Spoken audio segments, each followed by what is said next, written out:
Hi, this is Tim of the 1916 Company. Welcome and thanks for logging on. Today we have an array of certified pre-owned Rolex watches, and we're starting with the king of them all. This is a Rolex Certified Pre-Owned Day-Date 40 in platinum, Eastern Arabic dial, and that includes the calendar system. Now this is a favorite in the Middle East, but these are coveted globally because of their rarity. Not only is a platinum day-date something approaching the flagship of the whole Rolex line, but this unusual and alluring combination of ice blue dial and matched blue dial furniture really seals the deal. Now what's nice here is that all in platinum the feel is massive, and yet it has a great deal of elegance. I'm going to pop the clasp open. We'll take a quick look at how it feels on the wrist. The thing to remember about the Day-Date 40 versus the Day-Date 2 is that it's only a millimeter a case size, but you see how we have these pivoted end links? The lug-to-lug's only about 47.7, so it's much shorter across the wrist than the old Day-Date 2. On my wrist, which is 16 centimeters in circumference, it's a beautiful watch. You really feel the heft, and by that I mean this has sports watch levels of weight. It's also flat, flush, and easily slides underneath the cuff, so as a dress watch, it's ready for action, but it's also anti-magnetic, 100 meters water resistant, and it has a very robust Rolex 3255 double quickset automatic movement. So it is a super tough watch in addition to being very fine. Now the President bracelet, we have to talk a little bit about this because properly this watch has often been nicknamed President because of the illustrious past ownership, and then the bracelet is properly named the Rolex President. So this is the President bracelet. You can see there's a little lift lock internally as the crown clasp, which is a very discreet sort of split between the two sides of the clasp. You can see how the only sign that gives up the split between the two halves is that 5-point coronet. You see there's a beak and a hook, so it latches positively. It's not a friction fit system. It actually does have a mechanical latch. Taking a quick look at the dial, you can see that it features a sunburst center, which is a lovely brushed finish. And then chemin de fer outboard, we have the railroad track for reading the seconds and the minutes. Note that the hands are faceted for better contrast against the dial base. A really cool watch, and because Rolex crowns always feature a legend letting you know what type and what metal, please note the one dot, that is a platinum twin lock. Before we jump to a platinum trip lock, let me remind you that the original Day-Date 2 remains the mark. If you want the heaviest, the most massive Rolex watch ever made in series production, then a 218206 is going to be the way to go. Not only is the case a little bit larger, 41 versus 40 on the Day-Date 40, but you got to remember, this has those solid end links. So now you can see how much broader it is across the wrist. That's 53.3 millimeters, meaning there's a lot more platinum here than the 1 millimeter difference would imply. Again, we've got the President bracelet. Now you can see the crown clasp in its closed state. What's important to remember is that this watch was a pioneer. Not only was it the biggest president ever, like William Howard Taft, but it was the first Rolex watch to include ceramic-coated bracelet pins. And the idea was that there is no such thing as bracelet stretch, but over the years, the links had managed to wear down the pins that retain them internally. So with ceramic-coated pins, the links can no longer wear down the pins, so there's no more additional play with time. We have a fascinating movement here, the 3156, a caliber designed with larger discs for the day and the date, and only ever used in this model. You'll also note that Rolex's ice blue dial, which is exclusive to platinum, it has evolved over the years. The very earliest versions were barely tinted blue, almost like sea ice, whereas the newer ones, you can see how it's a much more saturated blue, so we're sort of charting the changes. You can also see the aesthetics different with white gold hands, coronet, and then indices set with diamonds. If you want something that is super luxe, Day-Date 2 with a diamond set ice blue dial, that is the way to go. In the hand, physically massive. With all links in place, the Day-Date 2 in platinum is about 5 to 10 grams heavier than a full white gold Yacht-Master II. So this is the heaviest series production Rolex ever. We're going to take a quick detour now through the world of endurance sports car racing. I promised you a trip lock crown in platinum. But before we talk about that, I think it's important to remember that all these watches are certified pre-owned Rolex. That is the only kind of used Rolex we sell. We no longer sell simple used or pre-owned. So certified pre-owned means that the watch has been authenticated by Rolex itself. Not just that it is a real Rolex, but that the parts are all correct. for the model. The other thing, too, is that it comes with a globally valid 2-year Rolex factory warranty. So if you need to action that warranty, you can do it at any Rolex point of sales or service globally. You also get a boxed set that is unique to the CPO. So if the watch still has its original retail boxed set, you get that too. But no matter what, Rolex will give you the Rolex Certified Pre-Owned box. You get this nifty leatherette travel pouch, which you can see is CPO branded. You get the exclusive CPO hang tag, which is different than the one you get on a new watch. You can see it features the same holographic technology. And you get an array of documentation. Here's your warranty manual. It will let you know the terms of the warranty. Here is your warranty card. You can see it is unique to CPO, features the serial number and the model. And then we have a little guide that tells you all about caring for your watch, teaches you about the CPO program, goes over the service network. It is a handy-dandy guide to your watch.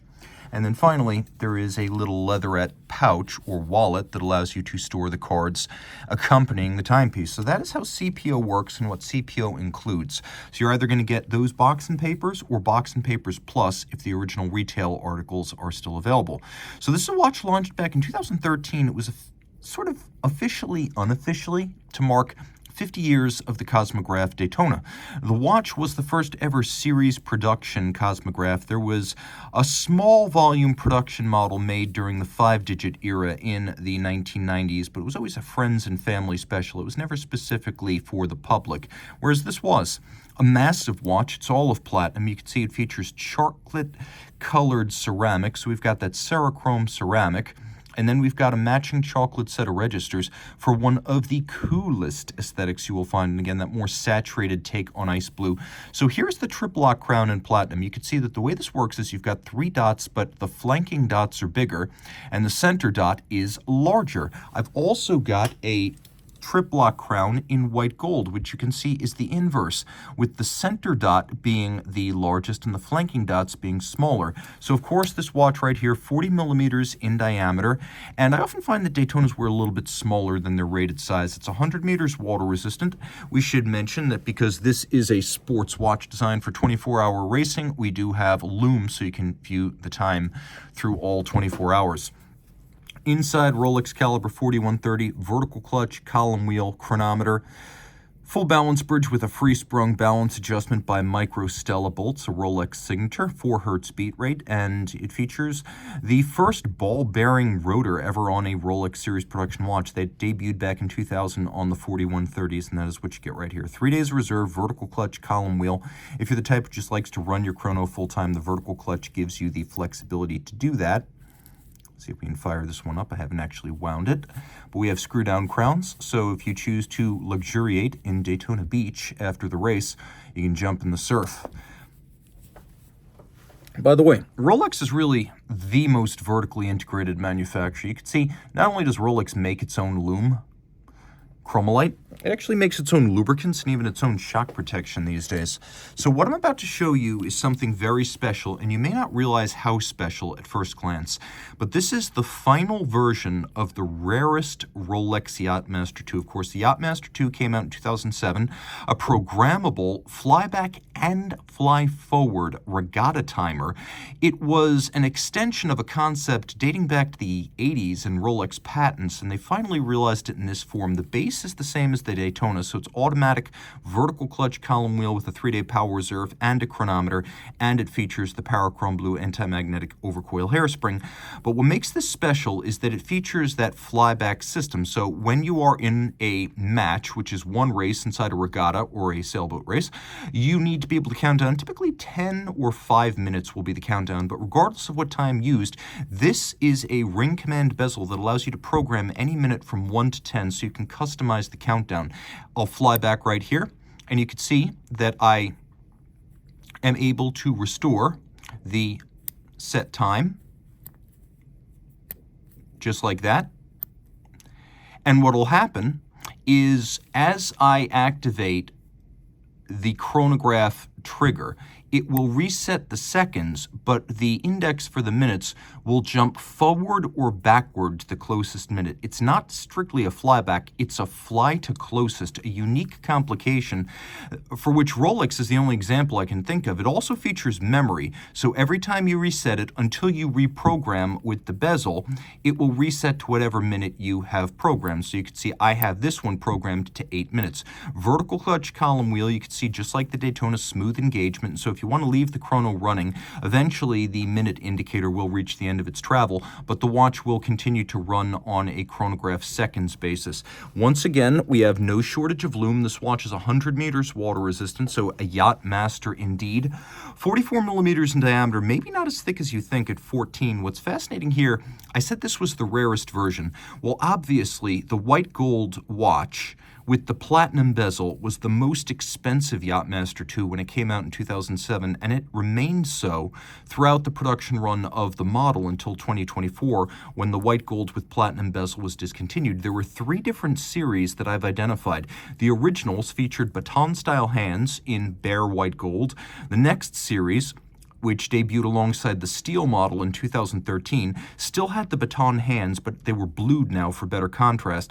The final version of the watch is the one you see here. It debuted in 2007, featured the large triangular index up at 12, the rectangular index at 6, and the Mercedes-style hour hand. Why this is important is because after 2013, when the steel one arrived, very few people bought the gold platinum on the basis that if they wanted a white metal, they could get it for a third the price in steel. But as a result, this model, this variant in white gold with the platinum bezel, became super scarce. And then in 2017, they redesigned it again. And I believe that the rarest version of the Yacht-Master II is the white gold platinum, made from 2017 to its discontinuation in 2004, to the point that this is the first example I've ever had to share with you.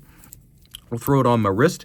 Believe it or not, though it's a large watch, it actually does wear quite nicely. It's not too thick, and that's sort of its ace in the hole. You don't want to think of this as being like the 2008 Deepsea. That's a 44, and this is a 44, but truthfully, they don't wear the same. Taking a look on my wrist, you can see, yeah, this absolutely works. It's not too thick. It's not too broad. You can see the case is nicely shaped. Would I wear it on a wrist much smaller than mine? No, I wouldn't. But I would say that 16 centimeters circumference and up, good to go. A fantastic piece.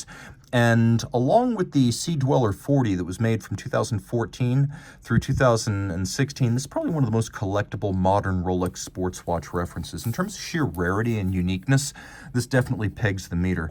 We should also mention that you've got your choice of chronographs on today's shows. We have this Rolex Certified Pre-Owned Cosmograph Daytona, but now you can see you've got the steel style, sunburst style, panda fashion, of course. You've got the Serichrome bezel, white gold case. And by the way, that isn't a gray gold alloy. It's the white that never needs to be plated. Rolex only uses the good stuff. Oyster Flex strap bracelet. And I need to emphasize, Oyster Flex is its name, not a nickname, and it is a strap bracelet, as there is a titanium nickel alloy inside and then rubber sheathing on the outside. So yes, it looks like a rubber strap, but it cannot tear because of the metal that actually comprises the structural part of it. So what we'll do is we will help you set this up, and we will get you the right strap size to make sure that your Rolex Certified Pre-Owned Cosmograph Daytona Oyster Flex fits just fine. You can see several pairs of divots in the clasp, so you can change the anchoring point of the bracelet. And then there's Easy Link, which is a 5mm tool-free system for fine-tuning the fit. Again, we have 100-meter water resistance, caliber 4130, 3 days of power reserve, vertical clutch, column wheel, superlative chronometer, accurate to no worse than -2 +2 seconds per day. Between water resistance, shock resistance, and anti-magnetism, this is a durable watch. After all, the idea was endurance racing. And even if you are just racing with the Thrustmaster and some sort of sim racing setup in your living room, well, all you sim racing heroes, you know what? This is still the ultimate trophy in motorsports. And frankly, if you've won any kind of sim racing championship, reward yourself. Or, as an incentive, if you plan to win a sim racing championship, this will motivate you to drive faster.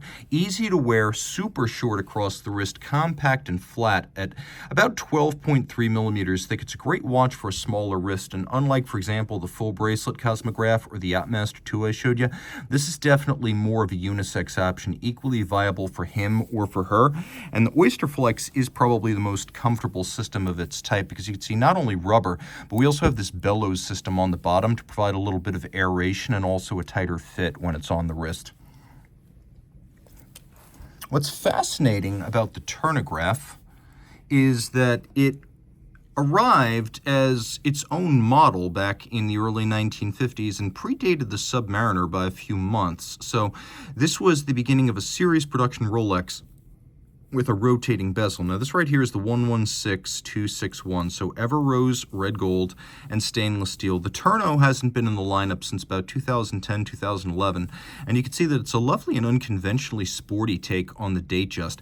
It became part of the Datejust line in the late 1950s, and it's nicknamed the Thunderbird because the U.S. Air Force Aerobatic Demonstration Squadron adopted this as their own. Now we've got a true matte black dial. It's very different than a standard Datejust, which usually uses lacquer. This is matte black, and you can see those lovely faceted solid gold and stepped indices that are double finished with matte and polish. We've got an all red on white date disc, so you can see because we have a red 4, you know it's not a roulette. And then we have the famed Turnograph bidirectional rotating timing bezel. When the Turno originally came out as the 6202 in the early 50s, it was viewed not specifically as a pilot's watch, but maybe a pilot's watch, a sportsman's watch, even a traveler's watch. It's still a beautiful piece, 100 meters water resistant, highly shock resistant. It is a luminescent watch in spite of the fact that the indices themselves are not lumed, which makes this a little bit unusual by Rolex standards. And then it's got a lovely red varnished seconds hand. You can see it's flat flush with a sloped bezel, easily slides under a cuff. These are great to give and receive as discs because everyone loves a Rolex Datejust. When you give this as a gift, you know it's going to fit any wrist. You know it's going to suit just about any taste. Do they want a dress watch? A win. Do they want a sports watch? A win. Do they want a Rolex? This is one of the most iconic. Remember, the original Datejust launched back in the mid-1940s because the date was always just. It was a breakthrough piece, and it was intended at the time as a men's model, but these days ladies happily sport 36, and this watch right here is a perfect fit for my wrist. So even if your wrist is as small as 13.5 centimeters circumference, game on if you were talking about this watch. Inside, we've got Rolex caliber 3135, chronometer, free sprung, full bridge, overcoil, 48-hour power reserve, hacking, and quick set. It is stacked. Speaking of stacked, this is a watch that stacks up a little bit, but I have to say that the 2018 iteration of the Deepsea might be my favorite. Now, of course, the Deepsea Sea Dweller came out in 2008, a deeper diving, more robust Sea Dweller. It pioneered the ring lock system, which is basically a combination of a super thick sapphire, and then we've got a titanium case back, which was Rolex's first titanium case component, and then there's a nitrogen-hardened steel cylinder. So that's actually what this plinth is that has the text, original gas, escape valve, and ring lock. The sapphire sits on that, and then the titanium case back screws in, and the whole thing compresses and becomes more water-resistant when it is compressed. So 3,900 meters is the depth rating, but remember, ISO 6425 diver, so this has to be tested before it leaves Rolex to 125% of what's on the dial. Now, what's important about this is that it's the D Blue model featuring the gradient lacquer dial that debuted in 2014 to celebrate Rolex friend James Cameron's dive to the bottom of the Challenger Deep in the Mariana Trench. Deepest part of the ocean. The Deepsea Challenger was his submersible, and it was the color of the text Deepsea. And then the fade from the light to the dark is what is referenced by the dial. But in 2018, the whole Deepsea line, D Blue and otherwise, got a couple of revisions, including thinner lugs, a broader end link to the bracelet for a better match of bracelet to case, shorter lug to lug. The watch was made more wearable on a small wrist and better proportioned all around. But unlike the 2022 redesign of the watch, here we still have possibly the best feature, which is the glide lock system that can be actioned when the watch is on the wrist. So glide lock on a Submariner requires you to remove the bracelet. Glide lock on a Sea Dweller 43 requires you to remove the bracelet. bracelet. Here, by lifting the lock, you can see how it's got that little trap door. You rise above the slider. You got 20 millimeters of incremental adjustment in 2 millimeter increments. When the serrations drop back down, it locks it in place. Now, you're not confined by that. You also have an all or nothing flip lock dive extension. So quite a bit of versatility here. Helium escape valve, that's there for you saturation divers. It's there for those times when helium in the watch might need to egress after a saturation dive to avoid blowing out the crystals and the seals. So when internal pressure exceeds external by more than 2 to 3 bar, this will open automatically. You don't need to think about it. Plus, in 2018, they got the 70-hour power reserve caliber 3235 compared to the 48-hour 3135, the original Deepsea. So this gives you all of the toys. You can see it's big. I would even say it's fairly huge.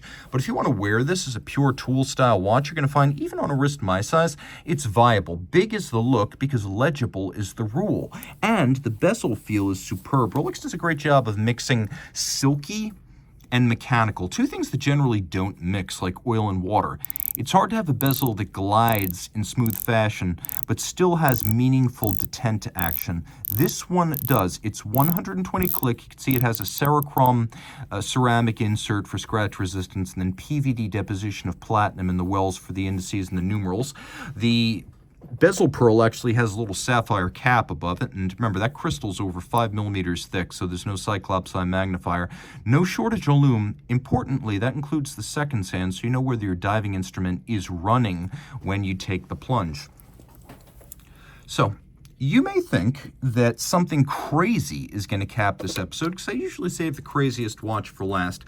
I'm going to say that the hardest watch to find on this showcase you've just seen, somewhere between that 3rd series white gold Yacht-Master II and this Rolex Oyster Perpetual. Now, this is a 116000 with the highly sought azurage or concentric dial, a quirky and unusual take on the long-running Oyster Perpetual, which traces its origins back to the 1930s. Remember, not only the prototype of every modern Rolex with the Oyster case and the Perpetual self-winding, but arguably the forerunner of all modern sports watches. So what we've got here is an Explorer-style dial, in as much as we have white gold tri-Arabic numerals. Then we have radially brushed outboard for the minutes and the hours. Notice the bubble-like numerals that feature a black border to the white centers, and then the round-robin printing of Oyster Perpetual Superlative Chronometer, officially certified, so it's not a straight line script. And then we've got that lovely, deeply grooved set of metallic gadroons on the dial. Now, inside, chronometer, anti-magnetic, shock resistant, and a 48-hour reserve. You can see that the bracelet is no nonsense, and the watch is 36 millimeters. Open it up, you can see inside the clasp, media blast. We have some divots for re-anchoring the bracelet inside the clasp to fine-tune the fit. 100 meters water resistant. The Oyster case still is good for swimming, light-duty diving, and snorkeling. This remains an all-arounder, a fantastic gift watch, a never wrong answer when someone asks, I just want to have one fine watch in my life, or a watch to mark a milestone. They don't come much more fundamental than the Oyster Perpetual. If you love this watch or any of the watches you saw on the show today, reach out to us, Team Mosso at the1916company.com, for purchase and pricing details of these certified pre-owned Rolex timepieces.